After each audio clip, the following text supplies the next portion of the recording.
Hi there, folks. This is one I've been talking about for a while, been meaning to get to, and just everything else has gotten in the way. So this one is going to take a look at the UnitPrefs, and it details a lot of the kind of underlying statistics of units in battle.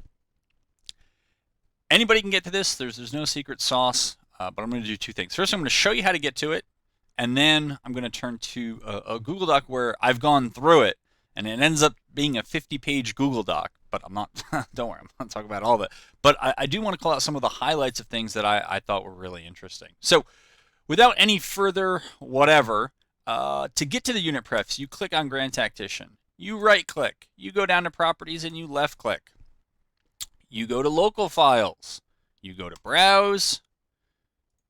You go to Config, and you go down to UnitPrefs. So this is, hope I get this word right, editable, in the sense that you can input different values and it will change. I'm not going to spend any time in here because I'm not trying to change any values. I don't want to screw anything up. Right? Hope that things run as smoothly as possible. So what I'm going to turn to next are some of the things in here that I found that I thought were really interesting and worth sharing with you all. All right, so here we are on that Google Doc, and again, I want to mention this is an old version of the UnitPrefs. It may still be correct. I do not know, but this was done a while ago. You'll see some of the comments I wrote in here, and you can see on the right-hand side when that UnitPref stuff got pasted in here, it went 50 pages. So obviously I'm not going to be able to do all of this. There's some stuff that I think is more interesting or more surprising to me, and I'll share that with you in here. But now that you know how to do this, if you're willing to put in the time, you can learn this all on your own. This pretty basic right here, but why some very small units can't usually kick out skirmishers, it could be explained here.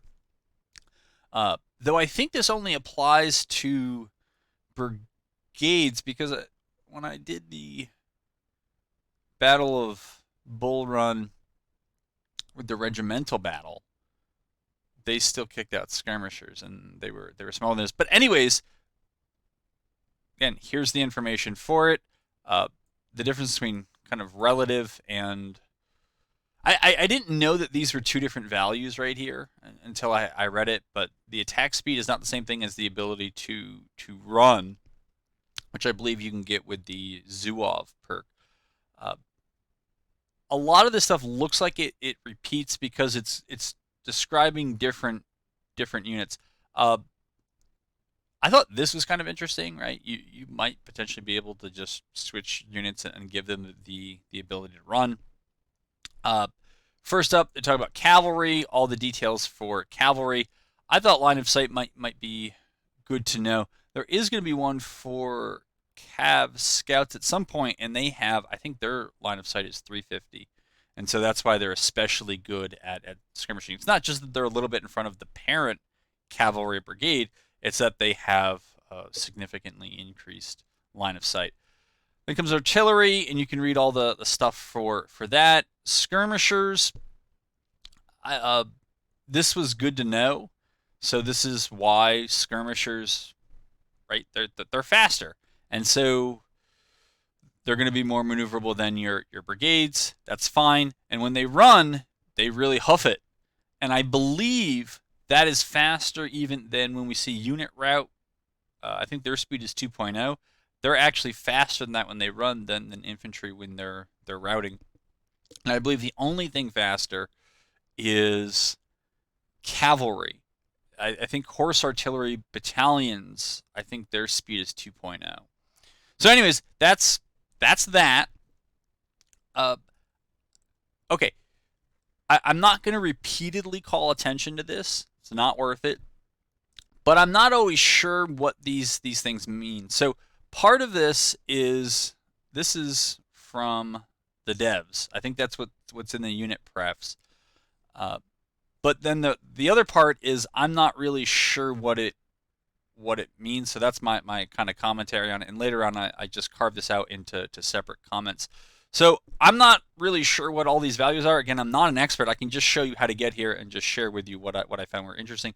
But I believe the scouts are what they mean by the cavalry vidette. And again, this is my commentary that 350 is very high, and I'm pretty sure it's the highest we've seen. So I'll show you examples of this. But over here, and this was so this was done on November 2nd. Uh, this tells us that there's already UnitPref information in the game for not just regiments, which we now have the first and maybe the only regimental battle, though one would think that it could happen in Ulusty, if that's how you pronounce it, the battle in Florida where the numbers were quite small. But there's also company-sized information that's in the UnitPrefs before those battles. So I'll scroll down to them. I think I scrolled past them. Yeah, I did, because it's 10 and 12. Okay, so 12, this is the regimental information. Right, and all the stuff about them. And then 10, I guess, must have been the company size stuff. So I'm not sure this refers to anything that we can actually deal with in the game, but there it is.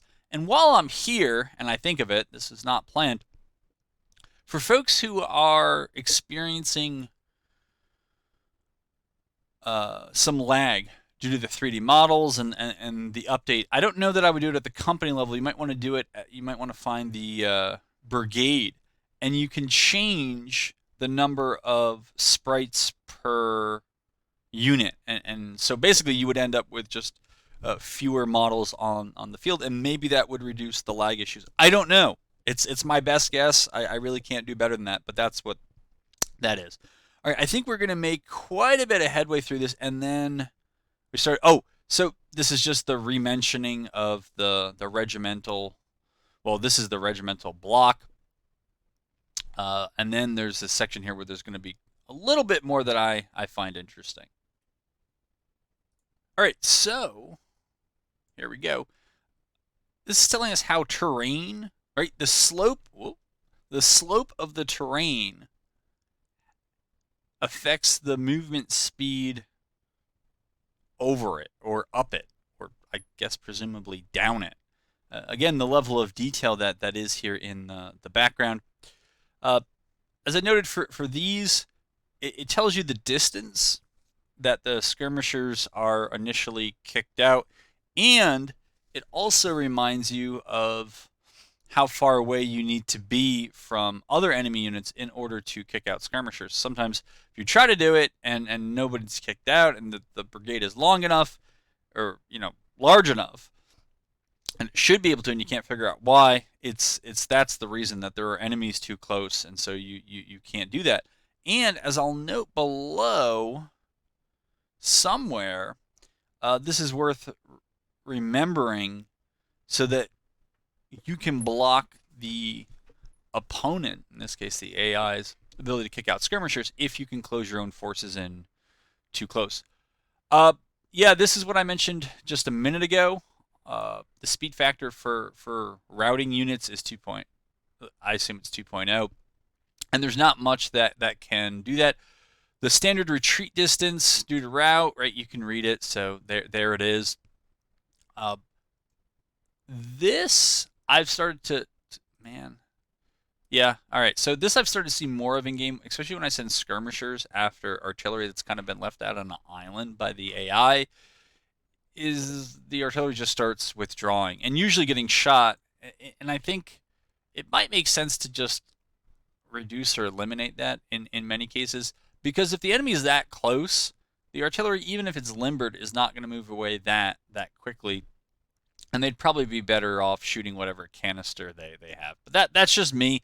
Remember, you can edit these in the UnitPrefs if you want to. I don't think it should cause any problems, but those are famous last words. Some more stuff on attaching and reattaching, whatever it is, skirmishers. This stuff I always kind of find interesting, because it's as I've said before, so many things in this game affect so many other things in this game. And so here we have a kind of obvious one, right? The effect of fatigue on speed, and the other things that do it. And this is all their text. None of this is my commentary. This is the part where I realize it's best to just leave my comments off to the side for most of these.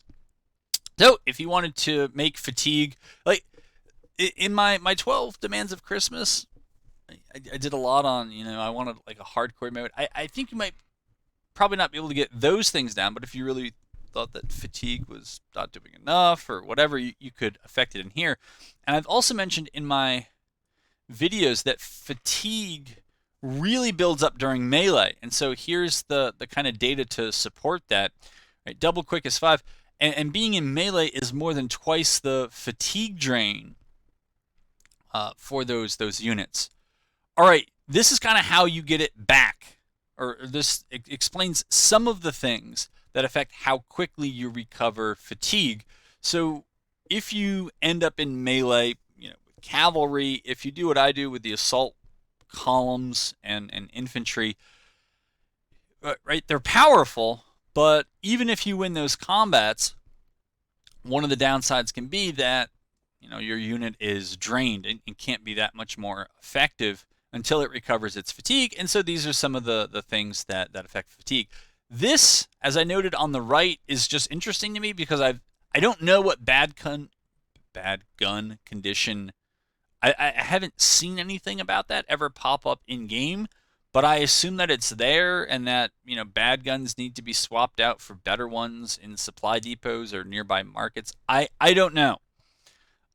And again, if you're experiencing lag, I don't know if changing this, disregard that because I don't actually know that changing that would matter. It says used for stats and all right, whatever. Yeah. So here's the speed. All right. So the speed adjustment for horse artillery. So the factor to regular artillery, limbered, right? Limbered, ready to move. And so when I talked about horse artillery kiting, I think I speculated that they were faster. Maybe I knew it at that point. I really don't remember, but here is the kind of background that reminds you that, yes, horse artillery is quicker to move, and so it's easier to kite with. I don't have that much to say on order delays. I mean, I had my wishes for a more hardcore mode, but most of my order delay interest was in how much you see and how much you know. But I might be able to mess with some things in the kind of spotting distance that would make it harder to spot one another. All right, so there's all of that. Apparently not too much here I cared about. Morale. Again, my genius observation. Morale is a big deal in battles. It's true, but there's a lot of data or values here that I thought were interesting. So rally command for the brigade commander, factors of commander's range when rallying happens. All right, so there's all that stuff. Again, this is the kind of how some stuff affects other stuff. I think is interesting. This is why if you have cav, you have infantry maybe with the Zuov perk that you were holding back and they can run, or you're just sending out skirmishers, you can make it difficult for the routed enemy forces to rally, but that's also true in reverse. You may want your unit to quickly rally because you're under pressure, but if you're under too much pressure, you're not going to be able to. Let's see. Explain chain routing. Within this range, are recognized for... Yeah, so whatever 60 is, I don't know if this is just some standard in the game or if this is supposed to represent yards or meters, or I don't know, but it is within this distance that if your friendlies route, then it has that negative morale effect on friendly units. But the reverse is also true, that when you have friendly units who route enemy units, your morale increases as theirs decreases. So there is a kind of snowball effect. Relative morale effects. All right, so this explains how the base morale is changed by all these different characteristics, which you can read. Morale effect, friendly unit behind cover, multiplied by the cover value per hour. Okay, so yeah, I mean, if you've paused in game and kind of hovered over your unit's morale, the qualitative, it'll be like eager or something like that. And if you just hover over it, it'll give you the kind of plus and minus factors and how it's changing per hour, and this reminds us of that. Drill, baby, drill. Right, the more well drilled they are. I read this as being able to kind of withstand a kind of catastrophically good volley from the other side, or several good volleys from the other side. That would seem to be the momentary casualties. Perhaps absorbing a charge might be the other reason for that. But again, well-drilled units will be able to withstand those better than not. Again, obvious. Cohesion and melee, morale effective charge units if cohesion is lower than that of opponents. So this is something I forgot about until I'm doing this video right now. But as I'm moving my units in battle between line and assault column, I believe that's messing with their cohesion if you don't give them some time to get it up. But that's also why you want to charge units on the other side with low cohesion. As long as yours is better, their morale is going to take a bigger hit. And again, in melee, it's mostly about the morale effect of the melee. It's not about killing them through. A lot of the casualties happen on the back end once one side breaks. Morale effect of the unit is outside of the commander radius and therefore cut off. Okay, so yeah, I mean, the closer you are to the commander, the more likely you are to get the positive effects. Time to reload factor. Did I remember that this? I don't even recall if I knew about this until I went into the UnitPrefs here and did this stuff. That there were factors that affected the reload rate beyond whatever the weapon was in the amount of ammunition that was left. But in fact, there is. Who knew? Weighting of overall accuracy factors for targeting. And so these are those things, I guess. Artillery bullet size. I don't even know it. Ditching bounce distance after there's a lot of stuff in here. I don't even know what it is. This apparently seemed like a really interesting page to me. Random factor for casualties. Impact in relation to max casualties. Determined by firepower.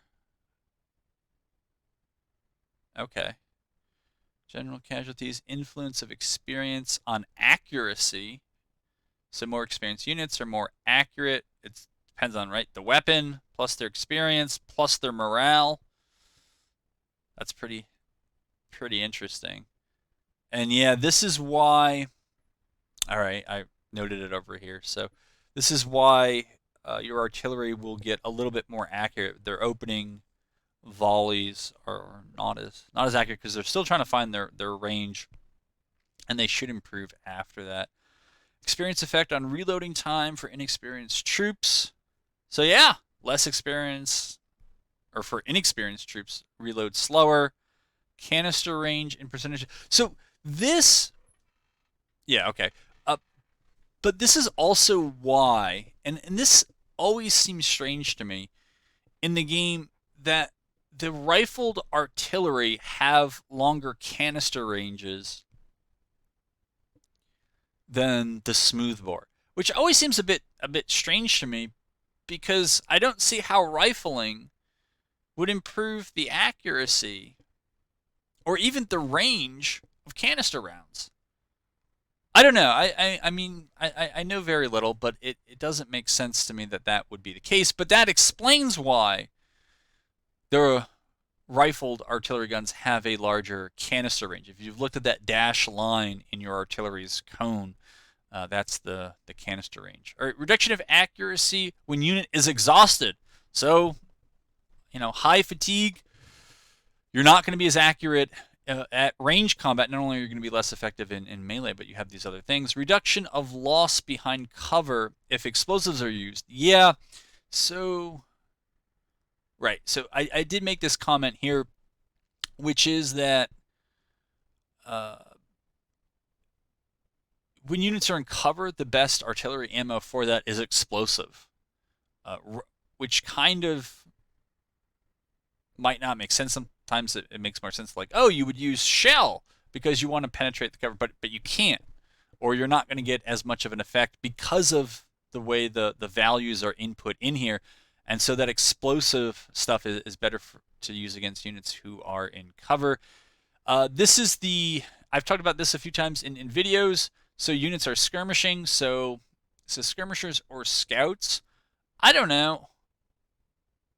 I think this also applies to cavalry in loose formation, the regular brigades in loose formation. So it looks like it's about a 10% buff to their accuracy for all that. So there you go. And you can see that their accuracy decreases considerably for the cavalry when they are mounted. However, for whatever reason, when they're mounted, they're able to reload faster. I'm not sure why that's true at all, but maybe they're trying to give us some sort of dilemma where we would, I don't know, have cavalry shooting up on top of their horses. Fire range increase, decrease due to terrain height difference, distance adjustment. You can read all that. Casualty modifiers if enemy is laying down. So again, and I'm frequently unsure of the phrasing in here. If this is telling me I'm taking fewer casualties because they're laying down, or is it when my troops lay down, they're taking that much fewer, are they taking 40% fewer casualties while suffering what, a 25% penalty to their range? Casualty modifier if enemy unit is in skirmish formation, so that means that they would lose a third less. Yeah, I'm not really sure the difference between this value right here, if the enemy unit is laying down versus oh, because one is skirmishing and the other is laying down. Okay, now you gotta read it out, but that explains that.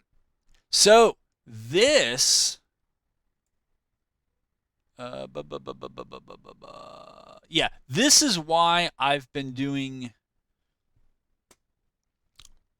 more of the formation stuff in the last month or so, because it was after I did this stuff and made the comments. But it was really only in here that I was like, oh, that's why formations matter. And in general, it seems like if you're going to shoot, be in a line. Don't get caught in a marching column. Don't be in assault formation. Don't be in square formation. If you want to go into a melee, go in assault formation. If you're going to receive a melee, apparently from infantry or cavalry, you can go ahead and form square, and you'll do more damage in relative terms than if you had just remained in a double line. Basically, in melee, you don't want to be in a double line. That's that, and you can read all the stuff that's in here. This is also interesting because, again, it's how many things affect the outcome of melee, right? So weapon strength, experience, fatigue, cohesion, strength. Okay. There you go. Surrender time counter in game. All right, you can read that. What were we doing here? Firing height regular. All right, so this is me trying to make sense of kind of why this would matter.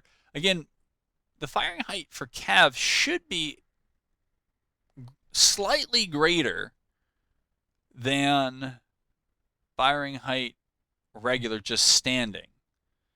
I don't know, but you can see that they get the same values. Fighting height, firing height, kneeling. So that, as far as I know, is done by skirmishers right now, which was something new that they added with or just after the 3D models came out. We can see that firing height is considerably reduced for laying down, which is, the difference between kneeling and laying down, I don't know. And the firing height of artillery is the same as kneeling. I guess that kind of makes sense. I've also mentioned a few times, when your ammo falls low, your rate of fire begins to decline. Remember, even if you, quote unquote, run out of ammo, you actually don't. You can continue to fire, but it looks like you'll fire at only 1/10 the normal rate of fire for what you should be shooting, right? Because it's the weapons rate of fire plus those other factors we looked at earlier that affect rates of fire. Yeah, so this is something when I used to tinker more with the OOB, I would try to try to do, and I would try to match, and it's one of the reasons why in my OOB I tend to divide up the divisions by function so that I can give I can put a division commander in place that is from that branch. And also, within the brigades or the battalions, I used to frequently try to give them people who were from their branch so that they would perform better. But you got to trade that off with other things like the overall quality of the commander. You may just want that person at the top, even if that means artillery has to be commanded by somebody who came from cavalry or whatever, because you need somebody from the artillery to do better. All right, fire range reduction per forest field. Here it is explained. I've mentioned elsewhere, I don't like the way the game treats forests and reducing arty field of fire, because infantry can still shoot through those forests, but artillery apparently cannot. And the infantry suffer something like 20% penalties due to cover, but since the artillery can't shoot through it, it's basically 100% cover from artillery. Okay, overshooting with artillery. So here's the information for that. You could change it if you wanted. It may have a slight effect. And then this is explaining some of the stuff for perks. Let's see, level 3 sharpshooters. What did I say here? Have both 50% accuracy improvement and 25% range improvement. That is just so good.